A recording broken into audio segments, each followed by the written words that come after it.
दोस्तों, विवेकानंद के YouTube channel पर आप सभी का स्वागत है।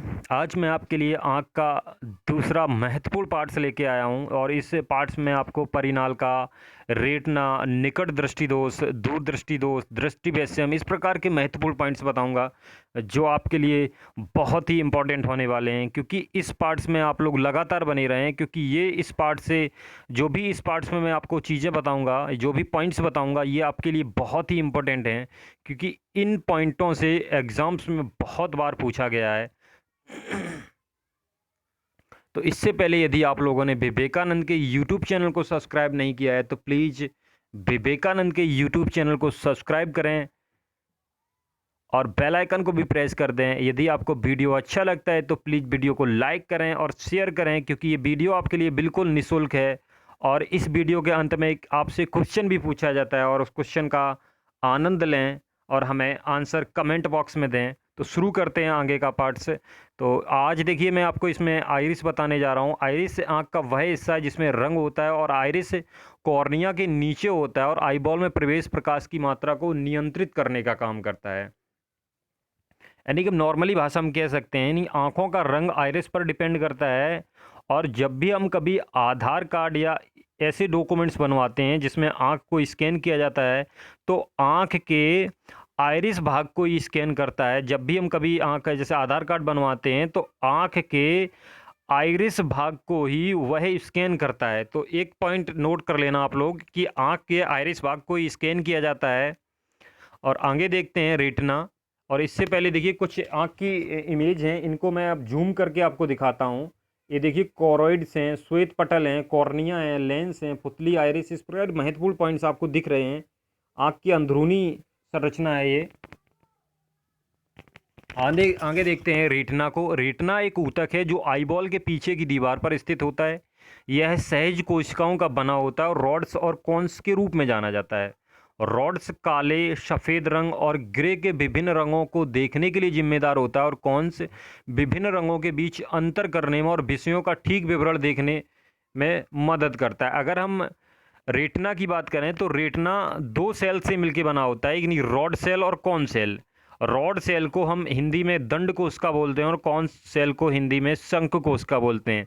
और जो रॉड सेल होती हैं, यह अंधेरे में प्रकाश की तीव्रता को बताती हैं, यानी कि जो भी रात्रिचर जानवर होते हैं इनमें ये रॉड सेल अधिक पाई जाती हैं। और तभी आपने देखा होगा जो रात्रिचर जानवर होते हैं ये मंद प्रकाश में भी वस्तु को आसानी से पहचान सकते हैं, यानी कि जो रॉड सेल होती हैं ये मंद प्रकाश में वस्तु को पहचानने का कार्य करती हैं।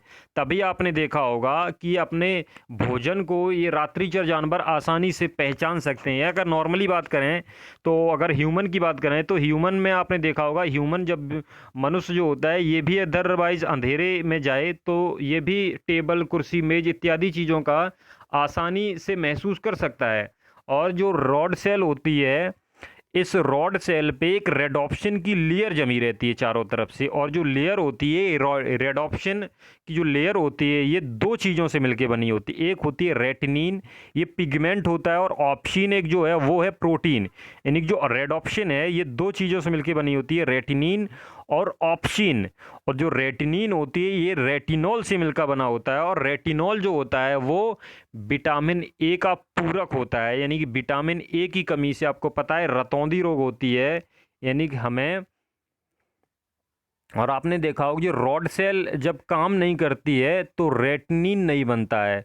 और जब आपने देखा हो जब रॉड सेल काम नहीं करेगी तो रतौंधी है, और जब रॉड सेल काम नहीं करती तो रेटिनिन नहीं बनता। और जो आपने देखा होगा कि मंद प्रकाश में ही रॉड सेल पर रेडॉप्शन की परत बनती, ताकि व्यक्ति वस्तुओं का आभास कर सके। यानी कि मंद प्रकाश में ही रॉड सेल पर रेडॉप्शन की परत बनती है ताकि व्यक्ति जो है वस्तुओं का आभास कर सके। ध्यान दें, जो रॉड सेल है और कॉन सेल है दोनों एक साथ काम नहीं करती, यानी कि रॉड सेल और कॉन सेल दोनों एक साथ काम नहीं करती। जब कभी हम अंधेरे से उजाले की तरफ आते हैं तो हमारी आंखें चौंधिया जाती हैं, क्योंकि तेज प्रकाश में रेडॉप्शन निष्क्रिय हो जाता है और कॉन सेल एक्टिव हो जाता है। किंतु जब तक रेडॉप्शन की परत समाप्त ना हो जाए तब तक हमें चक्कर महसूस होते हैं।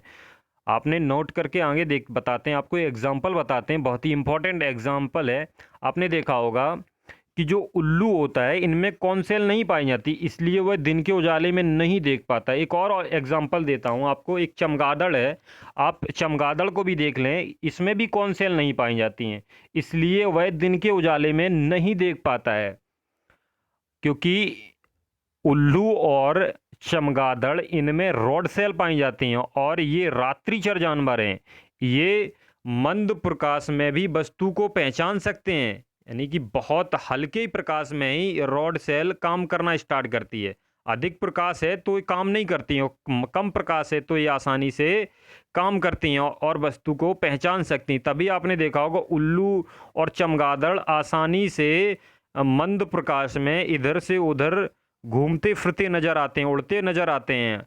और आगे बताते हैं आपको कौन सेल, ये जो कौन सेल होती हैं ये तीव्र प्रकाश में रंगों में अंतर को बताती हैं, जैसे लाल, पीला, हरा, नीला, यानी कह सकते हैं कि जो कौन सेल होती हैं ये तीव्र प्रकाश में रंगों के लिए जिम्मेदार होती हैं। और आपने एक चीज़ और देखी होगी, जानवर की जो आंखें होती वो रात में चमकती हैं, तो उसका कारण है क्योंकि उनमें टेपिटम ल्यूसिडम पाया जाता है। आपने देखा होगा जब भी हम उनकी आंखों पे टॉर्च या ऐसी नॉर्मली देखें तो उनकी आंखें चमकती रहती हैं क्योंकि उनमें टेपिटम ल्यूसिडम पाया जाता है। और जो कौन सेल होती हैं इनमें 3 प्राइमरी कलर होते हैं, रेड, ग्रीन, ब्लू, यानी RGB, यानी 3 प्राइमरी कलर। अगर तीनों कलरों को आपस में मिला दिया जाए तो 7 रंग बनते हैं, यानी RGB को अगर आपस में मिलाया जाए तो 3 रंग बनते हैं। और RGB अगर तीनों के जो काटने के मेन बिंदु पर सफ़ेद रंग बनता है, यानी कि जब हम तीनों रंगों को मिलाएंगे और तीनों रंगों के जो बीच का स्थान है वो जो कटेगा जहाँ पे वो बनता है मेन बिंदु, वहाँ पे बनेगा सफ़ेद रंग।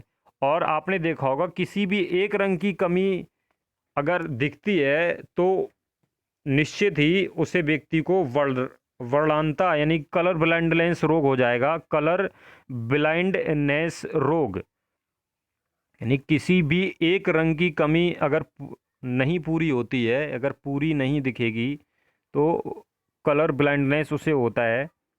आगे देखते हैं, आपको बताते हैं निकट दृष्टि दोष यानी मायोपिया।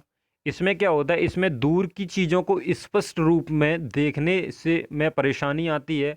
और मायोपिया आँख की पुतली का आकार बढ़ने से प्रतिबिंब रेटिना पर बनने के बजाय थोड़ा आगे बनता है। ऐसा होने से दूर की वस्तुएं धुंधली और अस्पष्ट दिखाई देती हैं, लेकिन पास की वस्तुएं देखने में कोई परेशानी नहीं होती। यानी कि जो निकट दृष्टि दोष होता है इसमें दूर की वस्तुओं को हमें देखने में दिक्कत आती है, लेकिन पास की वस्तुओं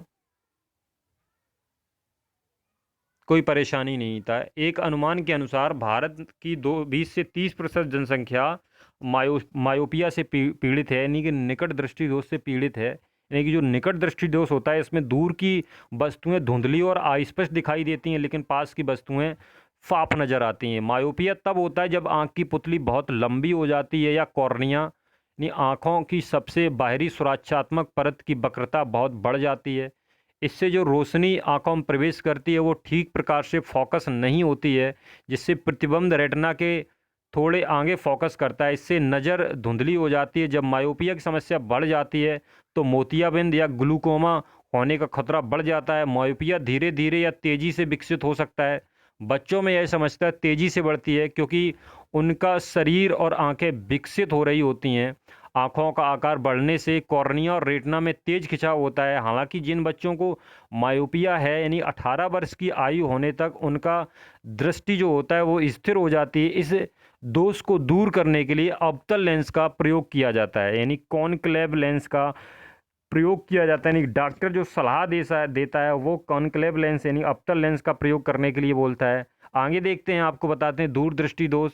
और दूरदृष्टि दोष में क्या होता है, दूरदृष्टि दोष में मनुष्य को दूर की वस्तु स्पष्ट दिखाई देती हैं और नज़दीक की वस्तुएं स्पष्ट नहीं दिखाई देती। जबकि आपने देखा होगा निकट दृष्टि दोष में क्या होता है कि दूर की वस्तुएं धुंधली और अस्पष्ट दिखाई देती हैं, जबकि पास की वस्तुएं साफ नज़र आती हैं। और इसमें क्या होता है कि इसमें दूर की वस्तुएं स्पष्ट दिखाई देती हैं और नज़दीक की वस्तुएं स्पष्ट दिखाई नहीं देती। इसीलिए डॉक्टर जो सलाह देता है वो उत्तल लेंस का प्रयोग करने की सलाह देता है। आगे देखते हैं,